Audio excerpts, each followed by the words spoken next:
today. It's me, Nwannia. And I kind of just wanted to connect with you a bit because it's April and it's Sexual Abuse Awareness Month. And it's something that I hold very dear to my heart. On May 20th, alongside the Nina Young Women's Leadership Program, we'll be hosting a fireside chat. Yeah, it's going to be really cozy. It's going to be an intimate conversation. Just 20 people. Hopefully we'll be over COVID by then. But if not, we'll find another alternative. Where there's a will, there's a way. And it should be a really great time. Really empowering. Sexual abuse is something that, I mean, I suppose has been taking place in the dawn of time. And it's something that a lot of people don't talk about because, you know, sometimes it's families that get involved or afraid that families will be broken apart. And it's usually someone that is trusted that breaks that trust, especially when it comes to childhood sexual abuse. This time of year is usually one where I do a lot of reflection and introspection, try to bring about a healing process within myself, because one thing I've learned is that healing from this is perpetual. One of the things that helped me is my creative and artistic expression. And behind me here is one of the pieces that I have been working on. Well, the Black Madonna, well, she's a boss. She just represents, you know, the person who has gone through the battle, who has seen the scars, who has,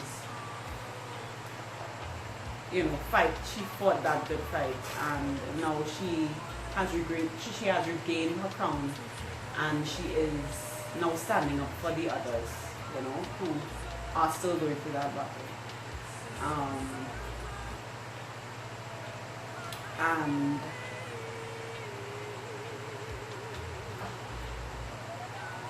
And around her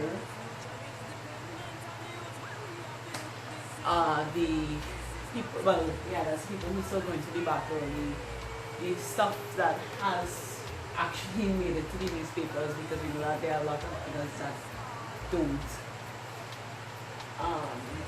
A lot of people die with feelings of guilt that they shouldn't be feeling.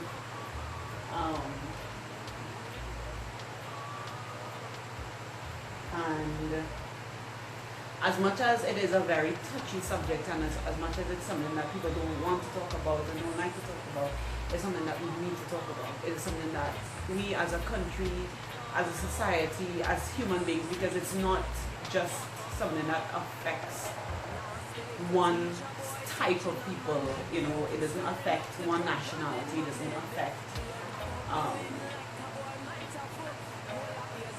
one particular income bracket. It's not, you know, it doesn't affect one hemisphere from the other, you know, it affects all of us. It affects women, it affects men. And the only way that we could actually get through this to end this is to talk about it, to speak up, to, you know, and to allow all people, not just the younger generation, but yeah, to allow them to feel comfortable to talk about it, and to teach our children, you know, what are good secrets and what are bad secrets.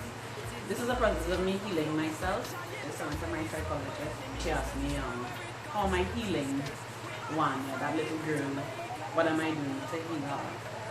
So it's not a completely selfless endeavor. This is also something that is very, very, very personal to me, and it's something that I am, you know, I think if I could just help one person, if I could just help, if one person, is sparked by this and decides to work through their shit, it would have been worth it,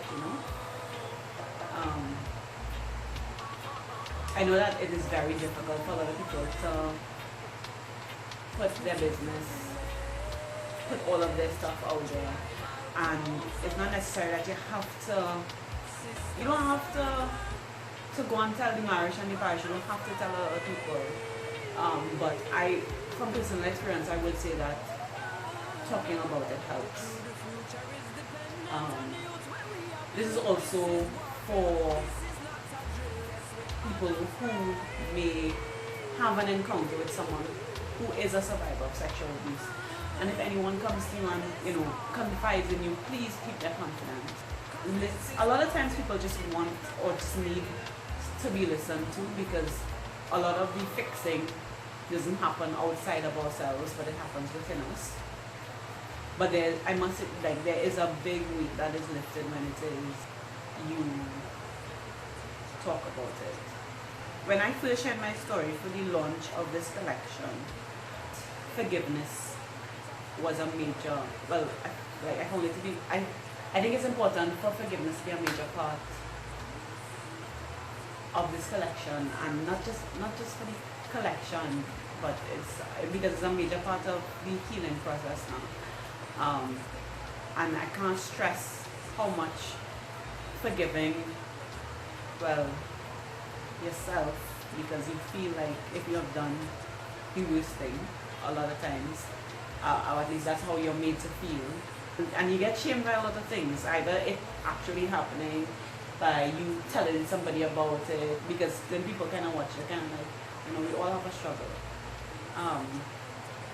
Yes, so forgiveness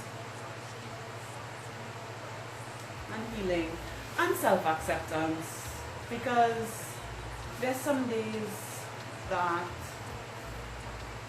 you're just not feeling it, and you just can't, and you want to lie down in your bed for the entire day, and it doesn't make sense for you to, on top of feeling like shit, beat yourself up because you're not doing enough work, because the work will never done, but you could die, right?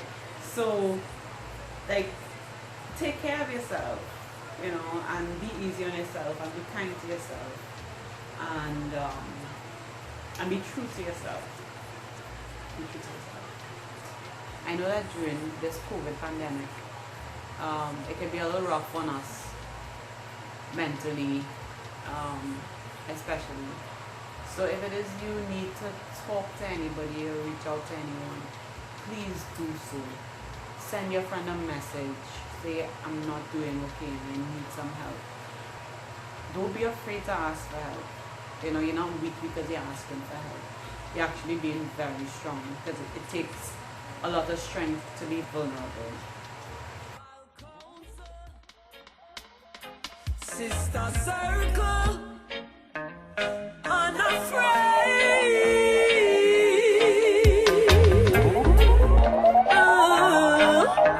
The future is dependent on the youth where we are built. This is warfare, this is not a drill. Yes, we unafraid.